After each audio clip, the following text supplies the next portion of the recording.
అక్కడ అలిగో గొడవ పెట్టుకొని వచ్చింది బీజేపీలోకి వస్తే బీజేపీ పార్టీ అధ్యక్షుడు కావాలని పగటి కళలు కన్నారు. అది ఇప్పటిపాటు కాలేదు. ఎందుకు కాలేదు తెలియదు. ఈ అయోమయం పరిస్థితిలో ఎవరినన్నా రోజుకొకరిని ఏదో ఒక మాటలతోటి ప్రజల్ని తప్పుతో పట్టేయాలని చెప్పి అప్పుడప్పుడు ఏదో పనికిరాని ముచ్చట్లు పనికిరాని మాటలు మాట్లాడుతూ ఇవాళ కూడా మహేష్ కుమార్ గౌడ్ గారు మా పార్టీ అధ్యక్షుడు, కాంగ్రెస్ పార్టీ చాలామందికి సుపరిచితులు. మహేష్ కుమార్ గౌడ్ గారు ఎన్ఎస్యుఏ అధ్యక్షుడిగా అంటే స్టూడెంట్ విభాగానికి కాంగ్రెస్ పార్టీలో అధ్యక్షుడిగా ఉండి ఈరోజు ఆ పార్టీకి ప్రెసిడెంట్ అయ్యారు. ఈటల రాజేందర్ గారు పీడిఎస్యు నుంచి మొదలు పెడితే బీఆర్ఎస్ పార్టీ నుంచి రైట్ వింగ్ అంటే లెఫ్ట్ వింగ్లో పుట్టిన అని చెప్పుకునేటువంటి ఈటల రాజేందర్ రైట్ వింగ్లోకి వెళ్ళి ఇలా పార్టీ అధ్యక్షుడు కావాలనుకొని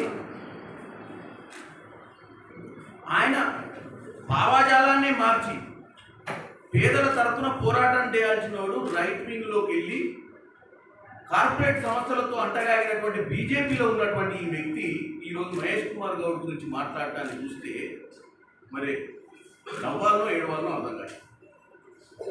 ఆయన అన్ని విధాలు అట్లనే ఉంటుంది. ఆయన ఓబీసీ నాయకుడు అంటాడు. ఏమన్నంటే ముదిరాజు బిడ్డ అని అంటాడు. మరి ముదిరాజు బిడ్డ ఓన్లీ రోడ్డు ఎక్కినాక ఇంటికి పోతే మొత్తం రెడ్డి బిడ్డలే ఉంటాయి కదా. ఆయన ఈటల రాజేందర్ రెడ్డి 7 దాకా ఇంటి గేట్ లోపలి ఇంటి గేట్ బయటికి రాగానే ప్రజల్ని మోసం చేయడానికి ఓబీసీ లీడరు ముదిరాజు లీడరు ఇలా మేజర్ సామాజిక వర్గం ముదిరాజు సామాజిక వర్గం వాళ్ళని తప్పుతో పట్టించే ప్రయత్నం చేస్తున్నటువంటి నాయకుడు ఇంటి గేట్ లోపలికి పోగానే ఈటల రాజేందర్ రెడ్డి గారు. ఎందుకంటే ఇంట్లో ఎవరు అంత రెడ్డి. మరి తెలంగాణ ప్రజలకు ఈయనను మరి ఏ సామాజిక వర్గానికి సంబంధించిన నాయకుడు అనుభవాల్లో కూడా ప్రజలకు కన్ఫ్యూజ్ అయ్యింది. ఇటు పార్టీలకు కన్ఫ్యూజ్ ఇవ్వాలి ఆయన గురించి, ఇటు ప్రజలకు కన్ఫ్యూజ్. ఈ కన్ఫ్యూజ్ లీడర్ అప్పుడప్పుడు కొన్ని ఆరోపణలు చేస్తూ ఇవాళ మా పార్టీ అధ్యక్షుడి మీద చేస్తుండ్రు. 24 గంటలు బీఆర్ఎస్ పార్టీ వదిలిపెట్టినా అంటాడు కానీ వాళ్ళ పాటనే పాడతాడు ఎడమైనా.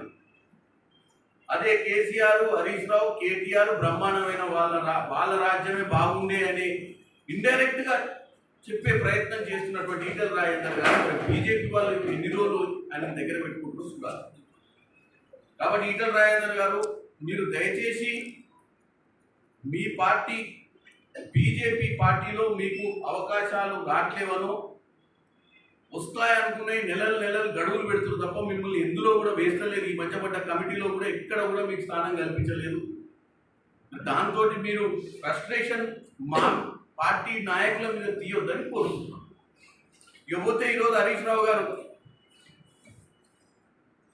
రేవంత్ రెడ్డి గారి మీద మాట్లాడుతూ తెలంగాణ ఫార్మేషన్ డే సంబంధించి ఇప్పటికిప్పుడు తెలంగాణలో ఎన్నికలు పెడితే 100 సీట్లు వస్తాయని చెప్తున్నారు. ఇప్పటికిప్పుడు తెలంగాణలో ఎన్నికలు పెడితే 100 సీట్లు వస్తాయా రావా అనేది మననే చూసినాం. ఎంపీ ఎన్నికలలో సంవత్సరం అయింది. ఎల్లుండికి సంవత్సరం జూన్ 4th కౌంటింగ్ అయిపోయింది. 1 సీట్ రాలేదు. ఎమ్మెల్సీ ఎన్నికలలో మనం అవయదానాలు చేసి పక్క పార్టీని బతికించినటువంటి దాఖలాలు తెలంగాణ ప్రజలు చూసింది. మరి నీకు 100 సీట్లు ఏనంగా వస్తాయి. మరి ఇప్పటికిప్పుడు పెడితే 100 వస్తే 28, 29 300 అవుతాయి. పెరుగుతాయి కదా, ఆస్తి పెరిగినట్టు నీ లెక్కలు. మొన్న 0 వచ్చినాయి పార్లమెంట్ ఎన్నికలు, ఇప్పటికి 100 అయినాయి సంవత్సరం కాకముందే. మరి ఇంకా 3 ఏళ్ళు ఉంది, 3.5 ఏళ్ళు ఉంది. మరి 3.5 ఏళ్ళలో మరి 300 అయితే 300 అయితే మరి ఏ రాష్ట్రాలు కవర్ చేస్తావు నాయన నువ్వు? తెలంగాణలో అయితే 119 ఉన్నాయి. ఈ లెక్కన నువ్వు పెంచుకుంటూ పోతే ఇటు తెలంగాణ, ఇటు కర్ణాటక, ఇటు తమిళనాడు, ఇటు ఆంధ్రప్రదేశ్ అన్ని కవర్ చేస్తే ఉన్నావు నువ్వు. అటు ఇటు నెంబర్ చూస్తుంటుంది. కాబట్టి నువ్వు చెప్పే మాటలకే అర్థం లేదు. ఇకపోతే రేవంత్ రెడ్డి గారు అంటే ఈ యొక్క ఆవిర్భావ సభ అనేది బీఆర్ఎస్ వల్లనే ఇలా రేవంత్ రెడ్డి గారు అక్కడ మాట్లాడేటువంటి అర్హత కలిగిందంటారు. అంటే నీ ఉద్దేశం ఏంది? ఇలా ముఖ్యమంత్రిగా తెలంగాణకు రేవంత్ రెడ్డి గారు ఆవిర్భావ సభలో మాట్లాడేటువంటి హోదా మీ వల్ల వచ్చిందని చెప్పడానికి మీకు ఏమైనా సిగ్గుండాలి.